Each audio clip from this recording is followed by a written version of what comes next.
infrastructure de base te dërëmu nguur gi du ci dugg te duñ la teg ay conditionnalité yu mel ni conditionnalité wu FMI ak Banque mondiale parce que FMI bu la joxee xaalisam da lay wax fii ak fii ak fii nga koy dugal donc commencé nañu waxu subvention waxu programme attractif pour les investisseurs donc assainissement budgétaire moom nguur gi ci la nekk loolu wax bu yàqu la parce que assainissement budgétaire moo indi auditu gestion bi passé ba Cour des comptes établir manquement yi donc ñoom bu ñu demee bay gërëm transparence su nguur gi donc ça veut dire que war nañu nangul nguur gi mais ñu ngi ci dynamique gu assainissement budgétaire kon loolu war woon sax bokk ci seen conditionnalité yi parce que ñun ñu ngi ci déjà kon tey jii avantage lay doon ci ñun ñu xaaw a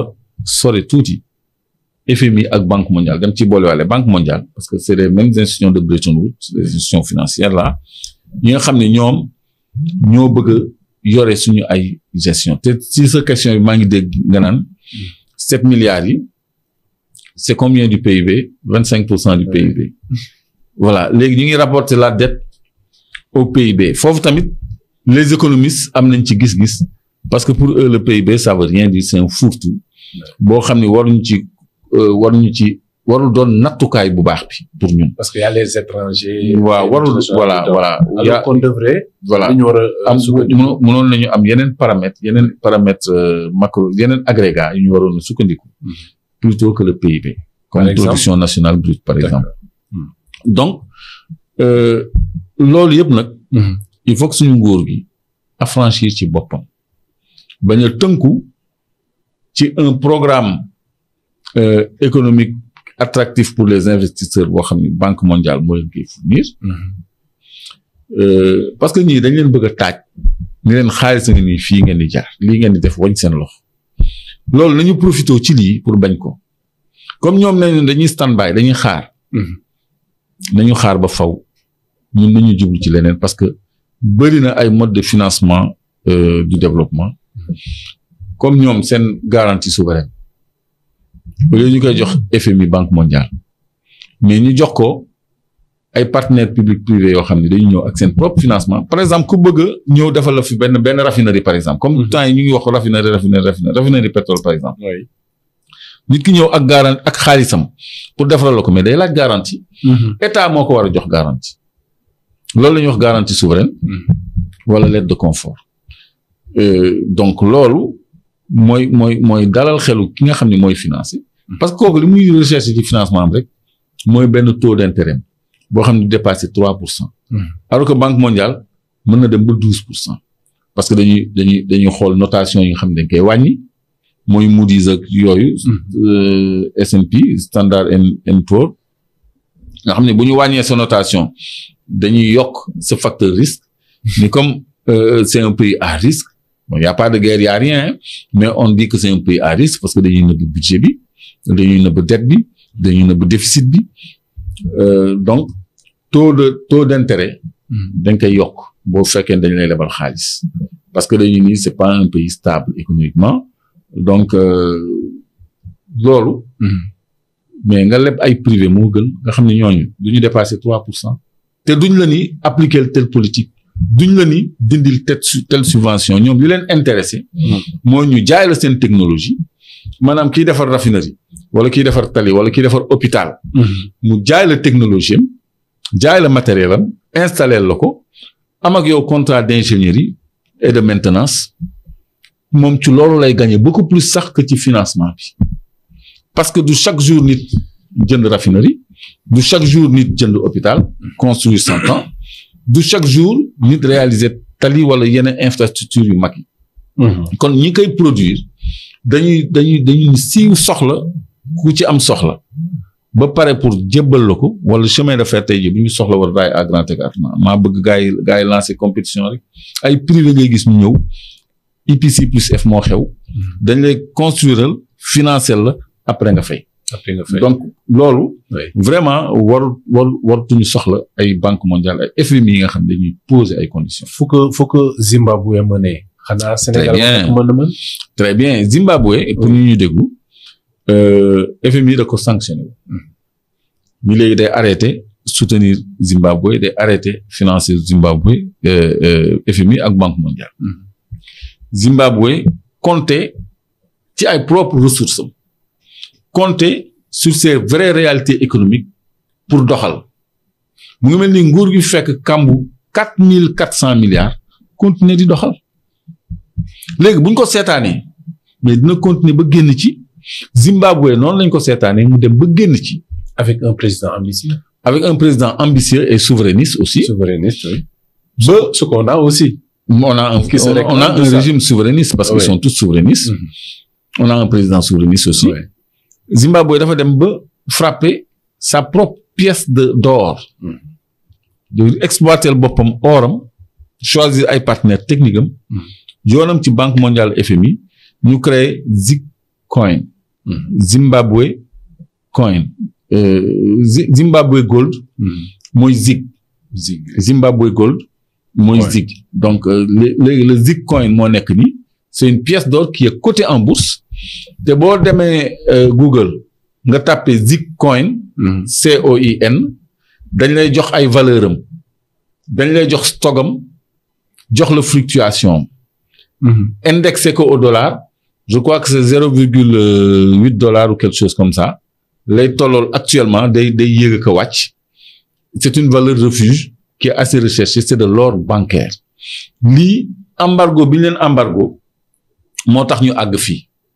Actuellement le prix de l'actif Zig est à 55,94 francs. Tu vois. Ouais. Tu vois l'actif est coté en bourse Zimbabwe Gold. Ouais. boo ko yónnee woon Moustapha sax mën ko illustrer. 55 XOF. pour waaw XOF mooy CFA. pour ñu xam ne. ñii ñu ngi dem seen yoon. te li leen ko yóbbee mooy sanction yi ñu leen bëggoon teg. nekkate moo gën ci ñoom nee nañu. ñu ngi ñaan yàlla sanction yi continue parce que bi ñu leen sanctionné ba léegi ñu ngi nekk ci yoonu naataange ci yoonu développement. Donc voici des exemples qui montrent que ces institutions financières internationales ne sont pas indispensables à notre développement à l'heure où nous sommes au partenariat public-privé. Mais sauf que jamono bi Zimbabwe di nekk situation yooyu c'était pas le même cas que au Sénégal. Sénégal situation yi nekk est-ce que c'est favorable ba ñu war a mën a jël ce recul là fippu génn daal di dem d'une manière autonome pour construire peut-être les Zimbabwe. Mais oui choix la c'est-à-dire ñun. On doit encore de la dette aux bailleurs de fonds. mënuñu jékki-jékki rek bàyyi il faut une stratégie d'appurement de la dette. léegi la meilleure façon d'appurer la dette. c'est de ne pas en contracter de nouvelles. parce que bu fekkee da ngay levaat dolli ci. bu mu jàmbi du mës a dog mais bu fekkee da nga leen di ok comme da ngeen di xaar leen année bi tombé service de la dette am lu mu dugal beneen année service de la dette am lu mu dugal xam nga dette bi mu ngi wàññeeku. donc sa autonomie mu ngi yokk kon kooku nga xam ne dafa ni siiw pour lebal la ak courtier yi nga xam ne aussi dañu am intérêt sur la dette. parce que aussi des hauts cadres de la finance dañuy def de l'intermédiation bancaire. léegi banque mondiale bu ñu lebalee 1000 milliards par exemple mu jaar ci yow wala ci sa conseil wala beneen institution financière. da nga ci am commission ay centaines de milliards. loolu yëpp day bokk ci bor bi ñuy fay ñun dañuy fayaale intérêt yi donc intérêt yi bokk na ci commission itam intérêt ak commission ngay fay donc bor yi day am sax commission. donc nu mu tuddati. effectivement mën nañu avec le temps. nous libérer de l'emprise de ces institutions financières internationales parce que defuñu lu dul asphyxier ñu mais du doon une rupture brutale comme ça parce que amel nañ leen xaalis donc dañu war a travailler à respecter le service de la dette ba appuyer dette boobu léegi nag ñoom su fekkee ni cette dette cachée ñoom dañ koy éponger ça veut dire que dañuy neexal pour mën a continuer ak ñun. Et ne soyez pas surpris bu FMI jékki-jékkee rek ni baal nañu loolu parce que ñoom am nañ ci part de responsabilité comme ni nga ko wax parce que dañ ci sàggan.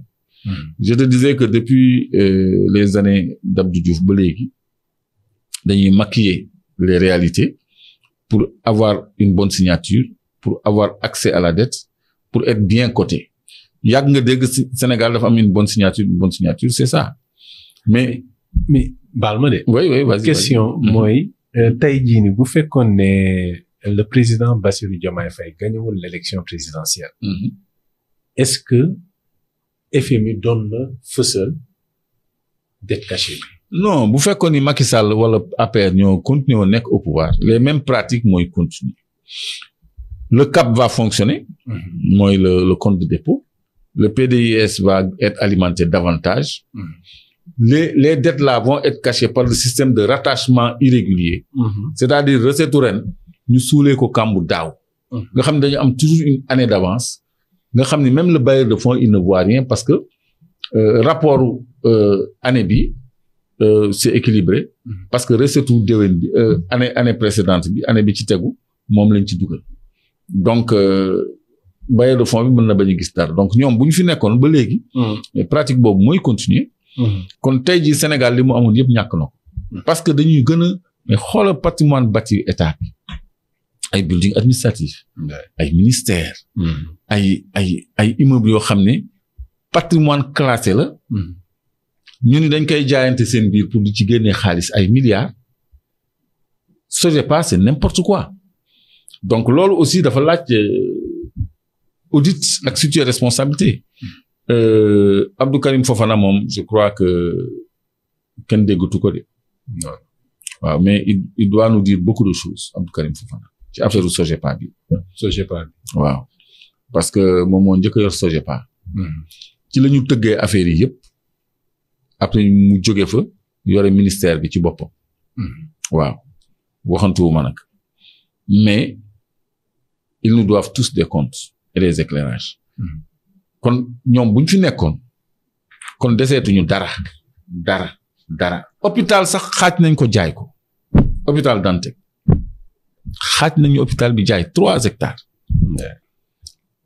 est-ce que ëllëg duñu xaaj suñu université bi jaay ko parce que am na côté université bu féetee géej. réserve foncière rëbës ndegam rëbës lañu priser ndax li mu tiim géej li mu jàkkaarloo géej te nekk 1 hectare. kooku doo bàyyi université. mën nañu randal étudiants yi ëllëg. si de dugg ci biir lu muy wàññi étudiants yi. li féete corniche bi gars yi jël ko yëkkati ci ay immeuble jaay ko. ñoom loolu la ñu naroon def bu ñu fi nekk. lépp la ñu naroon jaay. ba noppi dañuy maquiller chiffres yi tant que jógewuñ fi doo gis kàmb gi. parce que dañ koy suul. recette ren moom ngay suulee kàmbu daaw. parce que toujours en fin d'année ngay def rapport. rapport 2025 2026 nga koy am. parce que il faut nga dem ba décembre 2025 on n'est pas encore en décembre 2025. alors doon justifier la publication tardive des rapports. waaw mais les rapports ne peuvent pas être publiés la même année. parce que le rapport de 2025 ne peut être publié au plus tôt qu'en 2026. oui. voilà mais dañu gis ay rapport de 3 ans ci ginnaaw. voilà ñooñu dañu tardé ci seen liggéey ñooñu dañu tardé. mais normalement rapport 2025. oui courant 2026 war nga ko mën a am quoi. war nga ko mën a am même premier trimestre 2026. boo liggéeyee premier trimestre 2026. war nga mën a am rapport 2025. parce que dañuy tenir compte juste ci décembre 2025. décembre 2025 ak janvier 2026 ñoo làng ñoo sës. donc moo tax ñu lay may un trimestre pour boucler le rapport. mais doo xaar ba ci fin d'année bi parce que année bi yëpp yaa ngi collecté ay données. léegi da ngay stabiliser rek après. da ngay stabiliser waaw mais mënul nekk au courant de la même année. léegi ci la ñuy profiter nag. oui léegi recette 2026. bu ñuy def rapport 2025 ñu rattaché ko. loolu la ñuy wax rattachement irrégulier à 2025. léegi nag kàmb gi dafay suulu. waaw d'accord. alors état du Sénégal moom réagir na ci situation bi le ministre des finances mais ay économistes sax ñoom nee nañu le FMI doit se prononcer sur sa responsabilité c'est vrai que FMI mu ngi wax boobu ba tey il a parlé de dette cachée et cetera comme si moom voilà mën na effacer comme mën na proposer benn programme boo xam ne ci lañu sukkandiku pour mu mettre à la disponibilité du Sénégal de la liquidité et cetera mais responsabilité état bu Sénégal en dehors de peut-être li mu mën a taxawee à l'image du Zimbabwe tey lan la mën a def à l'encontre de ñi nga xam ne ñoo perpétré loolu muy l'ancien régime. non des sanctions exemplaires parce que FMI effectivement comme ni nga ko wax sa première partie question bi. mënu leen yenn yi soit dañu laxiste. wala ñu gëm. parce que li leen intéressé ñoom mooy seen xaalis liggéey. maanaam lebal ñu xaalis. pour am suñu ressources. pour am ay conditions avantageuses pour les investisseurs. loolu c'est de la colonisation saa yu ñoom dinañ faral ñuy soucier aussi situation financière bu Sénégal. même bu fekkee ne ñoom seen solvabilité seen intérêt rek. moo leen jiital. à la fin de l'émission dinaa teg le régime d'exonération. yi nekk ci convention yi. ngeen gis ni loolu c'est inacceptable c'est anormal. donc voilà Sénégal daal mën na ci génn sans le FMI et la Banque mondiale. sans les FMI léegi nag ils sont responsables am nañ ci part de responsabilité mais Sénégalais yi ci am part de responsabilité ils doivent s'attendre à des sanctions exemplaires. D'accord dañuy